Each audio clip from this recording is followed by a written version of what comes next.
Hi there, I'm Tobe Allen.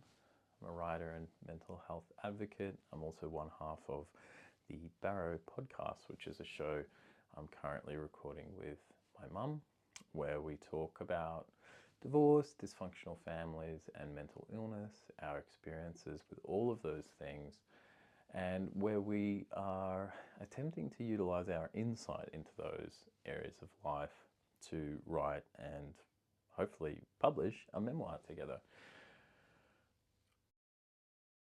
Last time I did a short video on what I was calling kind of access trauma. Now, I said last time, and I'll say it again, that I think trauma's maybe a little overused, but at the same time,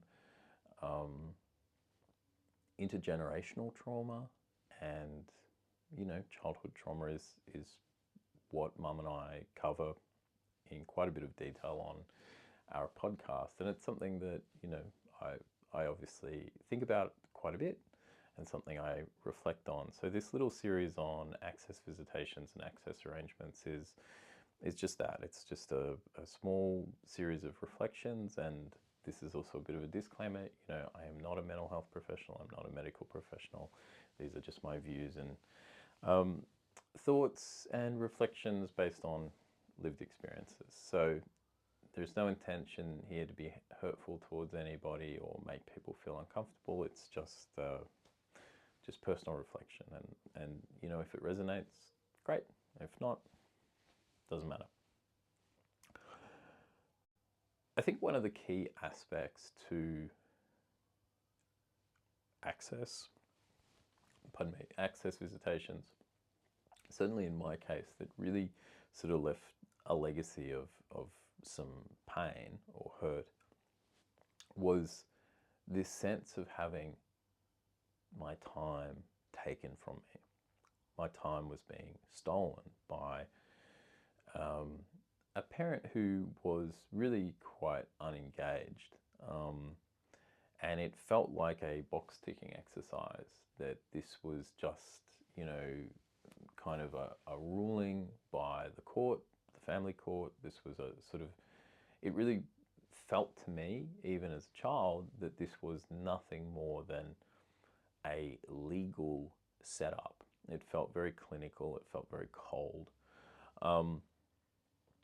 And for me, that feeling of knowing that my time was being wasted has really left a profound mark on my life. I mean, it's in some ways it's been a positive thing, because I have a real sense of not wanting my time to be wasted and really putting my time to good use. And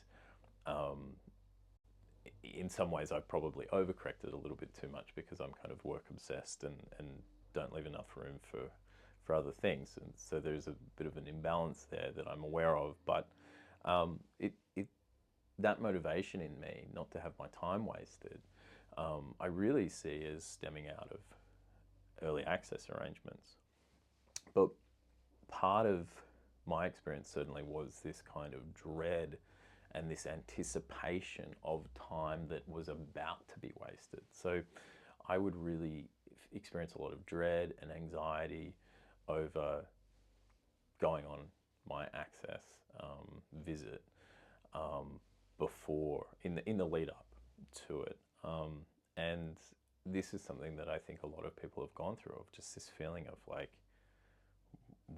why am I being punished here? Like, a parent has left, or my parents have gotten divorced, but now I seem to be being punished for this. Like, I have to go here, I have to go there, and I don't want to. I want my time to be my time. And I know that, children can't simply have that, or certainly can't have that always, but there was a real kind of agony in that experience of being so sort of forced to do something that just felt like a waste of time. I was missing sleepovers, I was missing birthday parties, and in place of that, in my case, I had somebody who, was really just doing it, picking me up and taking me for my access visit, just because it was kind of court ordered. And there's no point to it. So that always irritated me, more than irritated me. I think inside of these arrangements is the potential for a kind of a jadedness and a distrust of authority to set in for children. Like, certainly in my case, I felt like I was being exposed to a world of systems, the family court being one of them, and adults that were, it felt like a world of lies, really. Like, everything is kind of just because this is meant to happen. And yeah, it felt oppressive, you know. The last thing that I will say on this video, and I wonder if anyone else has these kinds of feelings or experienced it the same way. What I've just said, I wonder if any of that tracks for you. But what I'm about to say was, I always knew as a child that I would never see my father again after access ended, after the arrangement ended. I think legally it was sort of at 17, 18. And I just knew I'm never going to see this person again. I wonder if anyone else has that experience of knowing, oh, this won't go beyond, like, this is a contract, this is a legal contract, and it won't go beyond that.